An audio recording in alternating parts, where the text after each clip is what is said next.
Mamaya dadalawin ko yung aking kaibigan na katrabaho ko sa Tim Horton.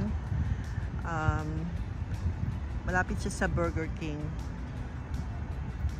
along Tecumseh. So dadalawin natin siya.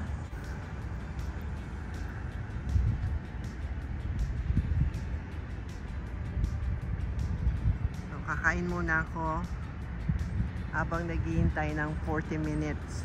Kaya minsan sa pagdadrive natin, i-check din natin kung yung air pressure ng tire natin kung tama. So tama yung hinala ko na baka may screw, kasi ang dami-dami kong dinadaan ng mga construction, like sa area namin sa may bandang Tecumseh, along Tecumseh.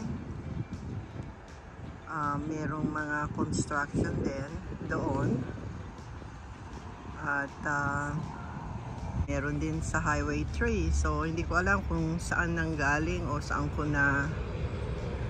na-drive tong aking truck. Pero anyway, today nga dadali natin sa service para ipa-patch natin. Nagtanong ako, sabi $32 plus tax. Okay na yon, kesa naman lagi akong nangangamba na mababa yung air pressure ng ating gulong. Okay, balik na tayo sa Dynacare at ako'y nakakain ha. Balik na tayo.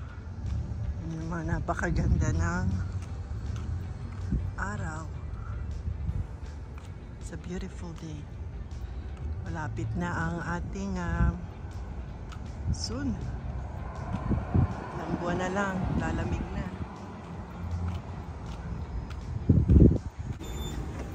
Pasok na tayo. Ayan pala ang schedule sa Dynacare.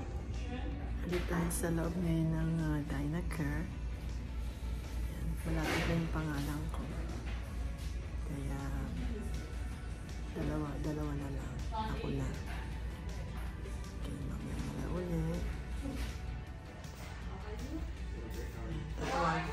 Yeah. Waiting tayo. So, siguro dyan.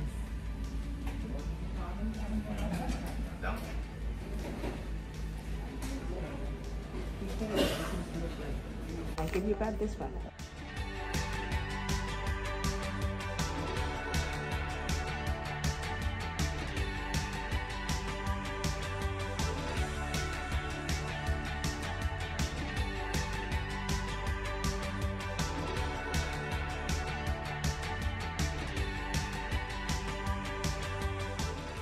Nakakatuwa, nagkakwentuhan pa kami nung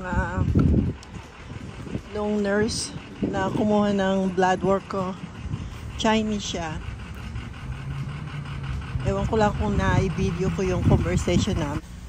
Ayan, ako, sale yung pagkain ni Marco, 70 cents. Yan ang favorite ni Marco. So, kuha tayo ng isang tray, 70 cents, 30 cents. Naka-save tayo. Kunin natin na isang tray. At ang watermelon, sale din, $2 something lang.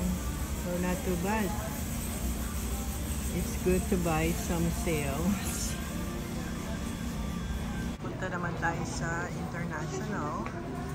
Tignan natin kung anong makikita natin na kailangan sa bahay. Ating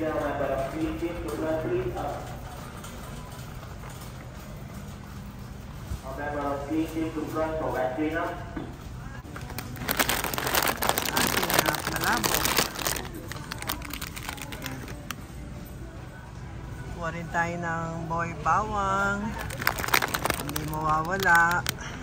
Isa lang.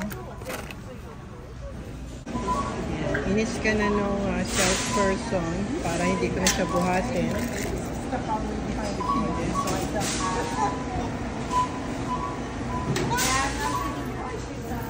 This out of paper is doing it for us. want a receipt or Yeah, yes, please. Thank you. Just give me a second. Okay, thank you. Yeah, so it's out of paper lang.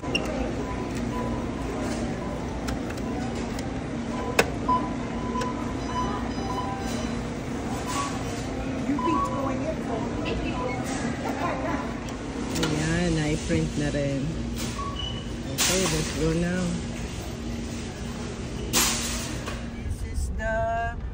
This is the Tecumseh Road. Look at that, guys. So much construction here at Tecumseh. This is close where we live, so what can we do? Yeah. It's good for us in the future once this road get fixed. Right? This is a long construction up to past Pilet. Yeah. So Burger King, and also after Burger King I want to visit my friend, my co-worker at Tim Horton before. She lived down there. She said past Burger King. We're here now, close to Burger King. And also I just want to show you guys that this is our Chrysler. That's a big Chrysler plant or assembly plant. So if you want to move here, come and join us here in Windsor. It's a beautiful place, small city, but I love here. I love Windsor. Anyway, are we go in, Ami? No. You don't want to go in? No. Okay. Drive through. You want to drive through? How about we go in since my friend is not at home yet? No. Okay. Just want to drive through. Huh? Can we go drive through? Okay. I don't want to go in.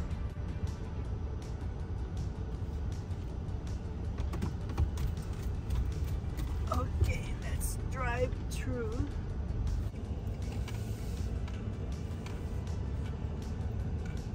It's been a while I never seen my friend, so let's visit her.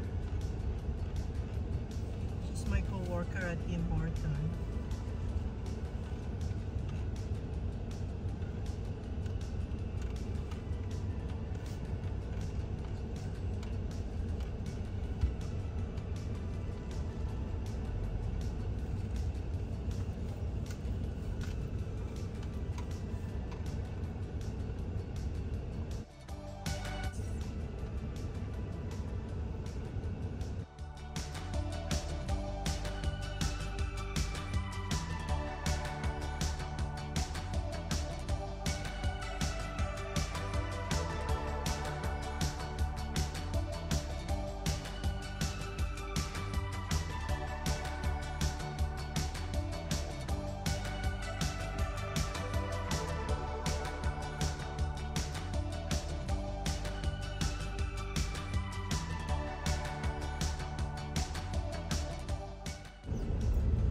Jerks.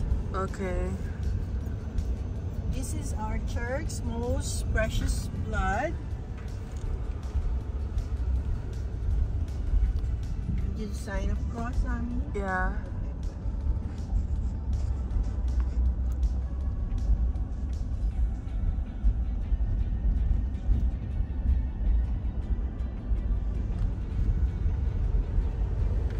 See how happy my friend is to see me, right? Yeah. It's been a while, but anyway, it's nice to visit a friend. It's kind of bumpy. Yeah, those are the construction. Look how busy the road of long construction here at Tecumseh Road. Yeah. And we're going to Canadian Tire now to fix our tire.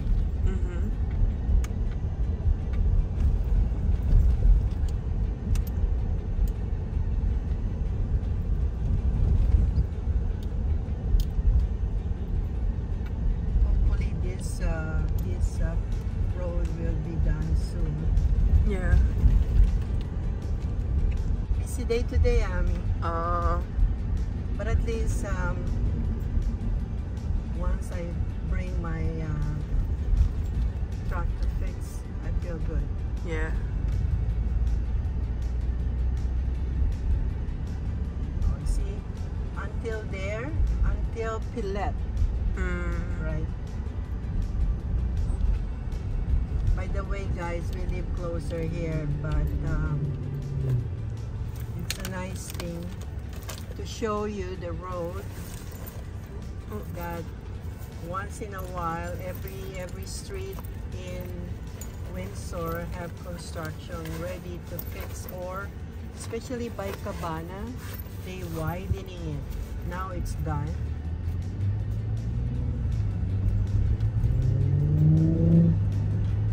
Okay guys, see you later at Canadian Tire. Bye for now. Bye.